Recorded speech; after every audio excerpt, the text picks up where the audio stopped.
If you like this video, hit that subscribe button. I put out new Storybook Brawl videos every single day at 9:30 p.m. EST, and turns out most of you guys aren't subscribed yet, so what are you waiting for? I'm a pretty small channel, so I do also pay a lot of attention to comments and likes, so let me know what type of content you guys want to see. Enjoy the video. Merry Christmas, everybody. I'm NoLucksGiven, and today we're actually going to be taking a look at my very first game on the December patch. And since I started putting out a new Storybook Brawl video every day and theming them a little bit with different holidays and things, which started with the video that I put out for Matt Place's birthday, but then I also did a Thanksgiving video and a Black Friday video. Started to think about what other days I could put out like unique videos specific to that day, and Christmas was a pretty straightforward one with Mrs. Claus or Krampus both being kind of themed heroes that I thought would be nice to try to make content for on that day. So Merry Christmas to everyone that celebrates it, and this is going to be a Mrs. Claus game, enough that when I saw Mrs. Claus, she's actually been like my top pick rate hero, just so that I could try to grab a sweet video with her. And I did actually have some sweet videos with Mrs. Claus and Krampus, but I'm glad to be able to showcase one on the new patch. So that is what we're doing here today. And Mrs. Claus with egg is really, really good. That's one strategy that I've definitely used in the past with her. It's really sweet to be able to just have a bigger egg than everybody else even, so that way you are definitely winning those initial combats. And also, like, you can pick up a few eggs, they don't die, and then you are able to grab an Easter egg with her. And I've had some really good success doing that with Mrs. Claus in the past as well. And for now, we're just picking up a bunch of good units. So a pair of Lonely Princes, a Humpty Dumpty, and a Unicorn for now, all of which have much more stats than they otherwise would at this level, and taking a Forbidden Fruit just so that I can roll. And I was looking for a Princess, but I'll settle for a good unit that pumps up all of my good units. So definitely some other things that you want to keep in mind with Mrs. Claus, namely Friendly Spirit and Good Boy are just going to be that much better because she is able to throw some additional stats onto them. And my egg is going to make it through this combat unfazed. This hat's a little bit small on me, but I'll make do with here for a video. And then here we have a princess. So I don't know how heavily I want to go into princesses and princes, or like, I probably don't want the Romeo here. I probably just want to take the stag. So I think I will wind up taking the stag here, and the stag can pump up the unicorn as well.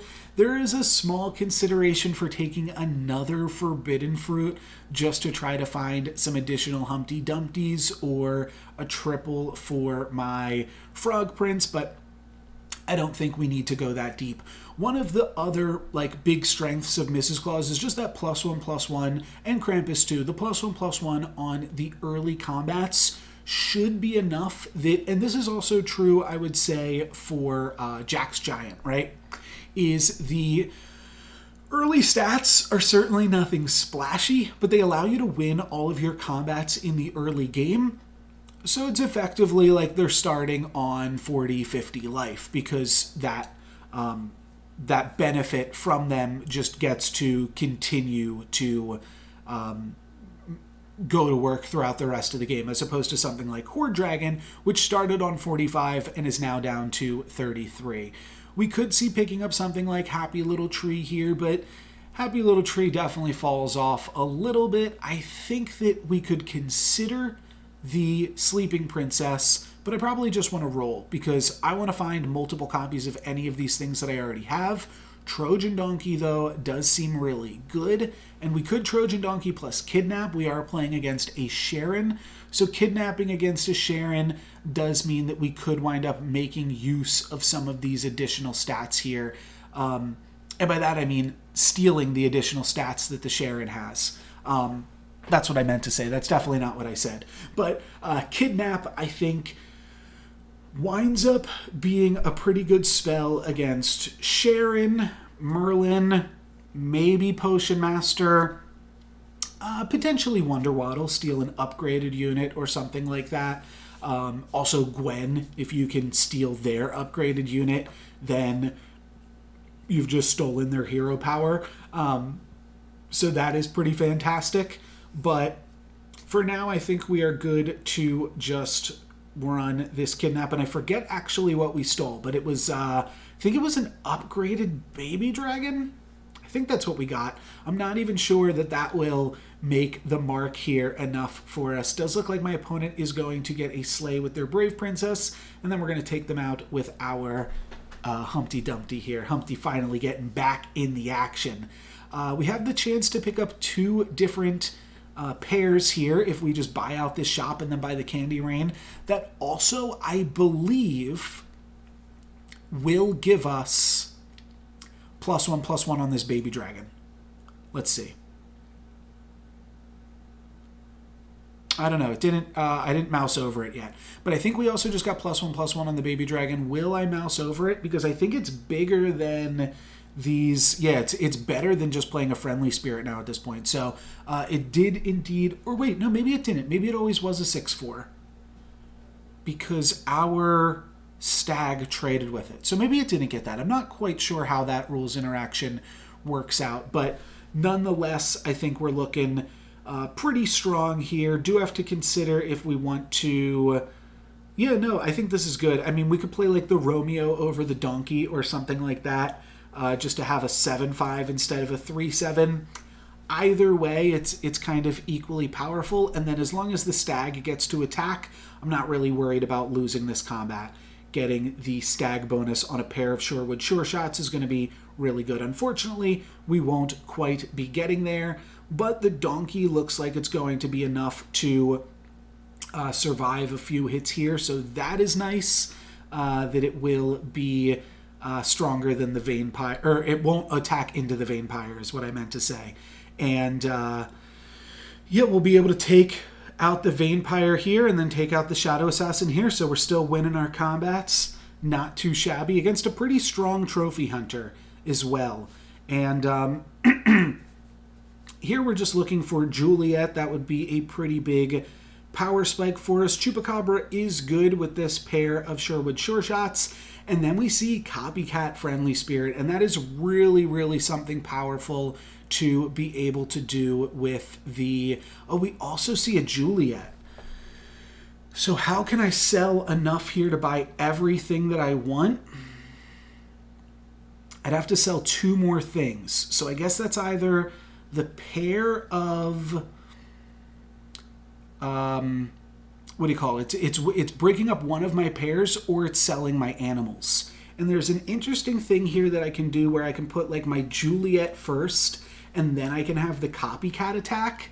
So yeah, really curious how I want to do this, but I'm going to go ahead and sell off my Sherwood Sure Shots, and then we cast the free roll, and then of course I will be locking for another Friendly Spirit.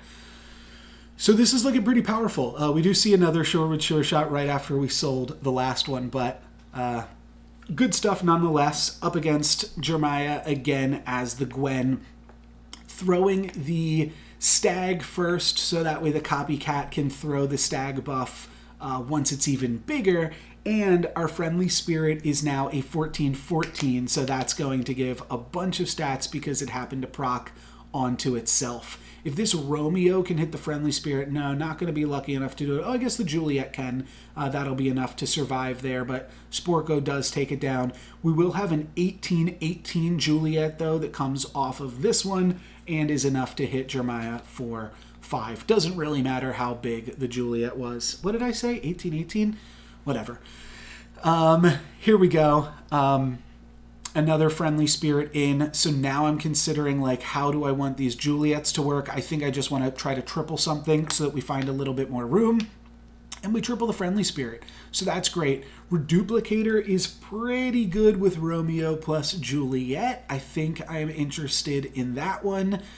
But the Gloves of Thieving are always really good when you're playing the Copycat strategy, because so is everybody else. And again, apologies, that's what a lot of my videos are.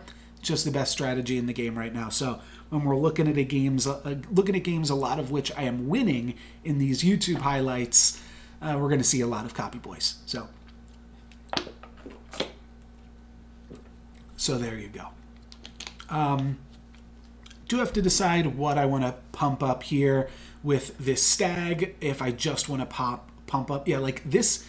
There's a lot of different ways that I can organize my first 3 units, because if we can make it so that Juliet dies before the copycat has to attack, then we get a free Juliet. Now, unfortunately, it's not going to quite work out because our copycat is also going to die, but we're going to get a bunch of stats here. I don't think this is going to be enough to win this fight, though. My opponent looks pretty huge. It is enough to steal their gold from the pig, but my opponent has a Monkey's Paw here. So that is going to be enough to allow them to win. Monkey's Paw plus Crown of Atlas. They're going to be somebody that we're going to have to deal with in the future. We're going to get a tier 2 treasure, though, for ourselves, and that is going to be a Crown of Atlas. So that is going to give some animals an additional +1/+1 now, because we have turned them good. But that, like for instance, yeah, the copycat now becomes good. And then because it's good, it's also getting a buff from the Mrs. Claus. Now, interestingly, it is a 3/9 here. Okay, I rolled and then it turned into a 4/10. So there you go. There is our good unit. We can pick up an upgrade for Romeo as well. That seems like something that we're going to want. And Merlin's hat. Okay, I mean the other treasures aren't really good here, and then we'll just cast the hat here, or the True Love's Kiss here, and pick up some other stuff. I could sell the donkey right now and buy a fairy godmother. I don't hate that, and looks like I see it at the last second, so we are going to go for that. Grab a godmother, and that's basically more stats than the Rainbow Unicorn would be giving. And now the copycat is really giving us an interesting attack trigger here. It's giving +14, +18 to something, and it's making 2 things in the shop cost 4 less. So pretty sweet stuff there, despite it being a little bit random. Here comes our Juliet, and we are going to take out that Nutcracker without too much problem here. Juliet is going to go down thanks to the Court Wizard, and then unfortunately we're going to have our lucky die before our Friendly Spirit, so we are not going to be able to win this one. We can pick up 2 different 5-drops, neither of which is particularly impressive here, but I do think doing something to grab this Lancelot while we already have the Fairy Godmother does seem pretty good. So let's just roll past these 5-drops. I don't need them. Wombats in Disguise is pretty good, especially with the crown and especially with Mrs. Claus, but I'm just going to go ahead and pick up another godmother. Again, there is consideration for putting the copycat into 2 and hoping that the Juliet dies in 1. The copycat then becomes a 4/14, which gives it a little bit more staying power now that is a good unit, and we've got this double godmother, and then we could potentially attack with the copycat and summon a huge Juliet off of that copycat attacking trigger. So I think that really still, even into the mid game, our hero power is giving us a lot of stats. It's giving everything on the board +1/+1, including the copycat, which it can be argued we're giving that like +2/+2 kind of in a way. And you can see how much those stats matter. Without that buff from the Mrs. Claus, we would have lost this combat because that copycat would not have been able to attack, which would have been 1 less Juliet, which would have been 1 less Friendly Spirit trigger. So just a ton of stats. Now, we might actually still lose this one, but we also wind up getting a Lancelot trigger. Yeah, it looks like we will still lose this to an APOC that just had a big power spike this turn. But you know what we did get? We were able to steal a good boy from APOC. So you know what? You win some, you lose some. I'm super happy about that. I think I just want the Hand of Midas here. We'll be able to It won't upgrade this good boy, but it will allow us to roll and then upgrade a future good boy. So let's get rid of this unicorn, purchase the good boy again. That's not going to upgrade, but if we find another one, or if we find a copycat, we are allowed to take this though. There was a question on Reddit the other day that I answered. If you have a Midas Touch and upgrade something else, you are still allowed to do that. And you know what? I think that this is good enough. I think that we should be buying this copycat here. Upgraded copycat on a good boy is still a ton of stats, and even more so when we are Mrs. Claus. I keep forgetting that this hero is called Mrs. Claus. Even more so when we're Mrs. Claus, and even more so when we've got the crown, because that's just going to make all of our copycats receive the buffs too. So if we get to attack first, we're basically guaranteed to get to attack again, despite those triggers looking a little bit dicey. But yeah, we get a huge bonus on our whole team. And now this copycat attacks, everything gets plus 24 again.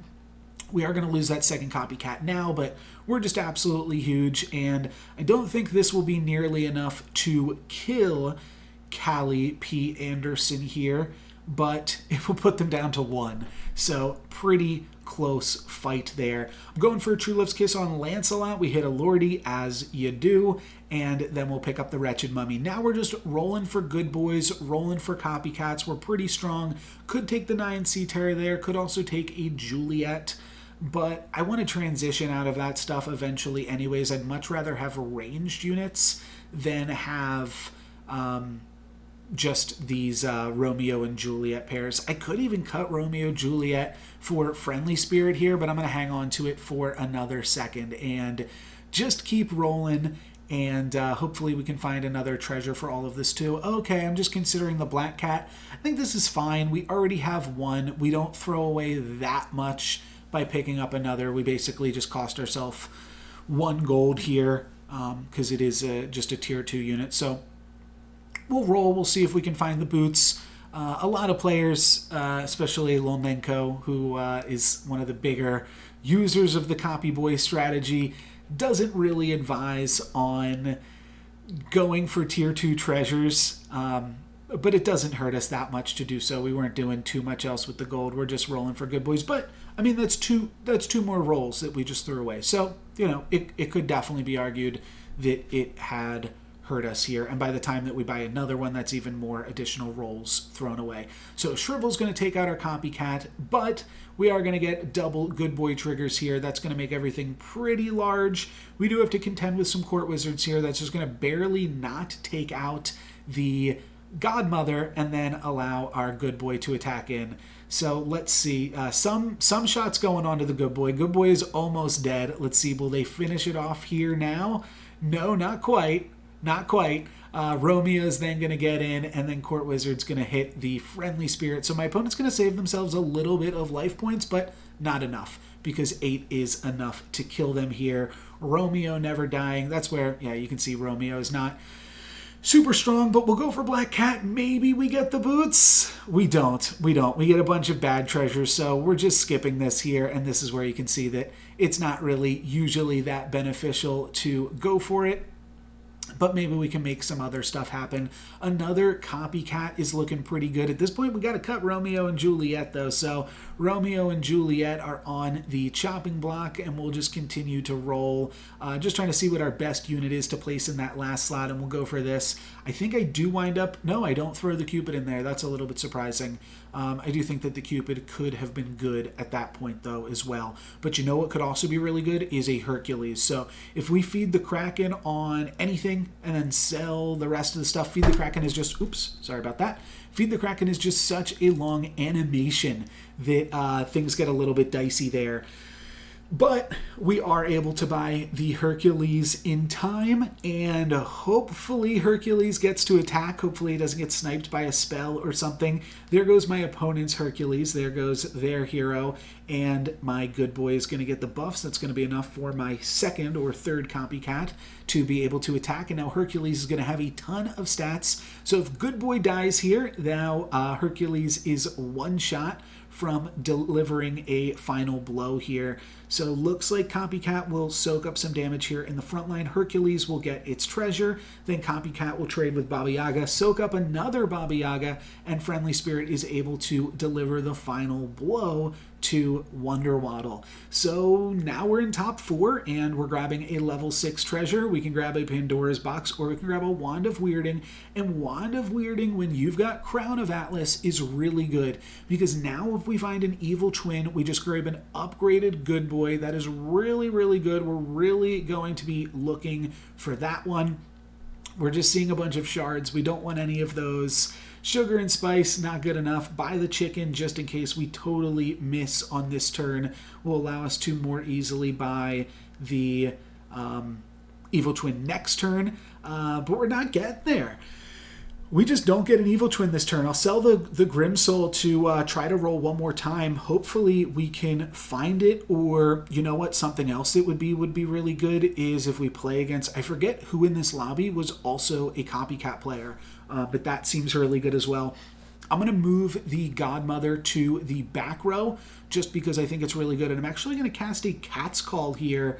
Kind of interesting, but they are good cats at the very least, so they're 3/3s, and we'll see how that works out for us. So Good Boy is going to spread the love here. That's enough for Copycat 2 to survive, which is also going to be enough for Copycat 3 to survive as we eventually get all of our treasures here, or triggers here rather. And I don't think that this Cat's Call is really going to wind up doing anything, but we shall see. A bunch of Sark triggers here because my opponent has Mimic Sark, and they also have Mimic Wand of Weirding, so this opponent could have been a really tough one. We left them with 1 health previously, but looks like we are going to be able to take them out here now today, luckily enough. But yeah, definitely some strong stuff going on here, but just not quite strong enough. So that puts us into top 2. I really want to make this wand work. If we can find an Evil Twin, that would be so sweet. This is also really tempting. We could grab a Mimic Chest. That's really tempting, but I really want this wand. I really want this wand to do some fun stuff. Just seeing a ton of Sea Terrors, though, here, and hopefully we can find something. Looks like nothing. I could put I could turn Doom Breath good. That's kind of cute. I could have shriveled a bunch of stuff. No, I guess I just gained some health here. Yeah, might as well just gain 2 health. I'm going to roll again, though, and just see if we can find anything. Gingerbread Party is kind of cute. Double Gingerbread Party. I don't want it, though. I want Evil Twin. Next turn, we're just going to roll for Evil Twin. We've got like 10 rolls to find it with this banked gold that we have, even if we are able to lose this combat. And it looks like we could lose this combat with all of these trees in the way, because those trees are really good at scamming these distributive units here, the Friendly Spirit and the Good Boy. Luckily, one of those trees is going to have to attack, so I think we get the win here. I think it's as simple as that. Oh yeah, game's over. Okay, great. So we won. Merry Christmas. That was a pretty easy one. We didn't get to do anything super spectacular, but we still set up the ability to do spectacular stuff if our opponents were a little bit stronger. But we were just so much stronger than our opponents, and part of that is because of Mrs. Claus. So don't sleep on these free heroes. They allow you to win the early combats, which really allow you to snowball and take that pressure and apply it in the late game as well. And then also, obviously, for Mrs. Claus, she's pretty good with Good Boy. Krampus gives an additional +1/+1 on everything you summon off of a pumpkin. But Mrs. Claus, it's not really quite fair, because Krampus gives +1/+1 to all of those pumpkins and all those tokens. I think Krampus is a little bit better in the early game, especially with like Black Cat. But Mrs. Claus in the late game, at +1/+1 on Good Boy and all of these copycats, then turns into +1/+1 on the whole board, and when you're copycatting, it's just it gets out of hand. So I don't even think I pumped this Good Boy like more than maybe like a Sugar and Spice or something. But it's basically a 4/4 Good Boy just with the crown and with the hero power, and still that was enough stats to carry us to victory. So that's going to be it for me today, guys. Thank you very much for watching. I'm NoLucksGiven. Merry Christmas.